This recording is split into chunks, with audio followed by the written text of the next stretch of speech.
বিশ্বনবী পাগলের মতো একবার হাউজে কাউসারে যাবেন, একবার সিরাতে যাবেন, একবার পুলসিরাতের দিকে, একবার হাউজে কাউসারের দিকে পাগলের মতো দৌড়াতে থাকবেন।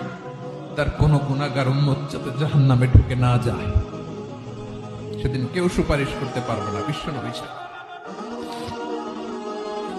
এজন্য ৫ নম্বর আল্লাহ বললেন, মান যাল্লাযী ইয়াশফাউ ইনদাহু ইল্লা বিইযনিহি। কার সাহস আছে, কার এত বড় বুকের পাটা কিয়ামতের কঠিন দিন আল্লাহর সামনে দাঁড়িয়ে সুপারিশ করবে? কারো ক্ষমতা নেই, কারো ক্ষমতা নাই।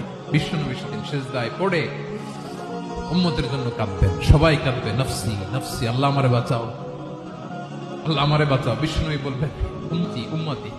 বিশ্বনবী আমার জন্য কাঁদবেন, আপনার জন্য কাঁদবেন, আমাদের জন্য সেদিন কেঁদে কেঁদে জাহান্নামের দরজায় দাঁড়িয়ে আমাদেরকে টেনে টেনে জান্নাতে ঢুকাবেন। এজন্য এই বিশ্বনবীর ভালোবাসা যেন আমাদের হৃদয়ে ভরপুর থাকে। আমার ভাই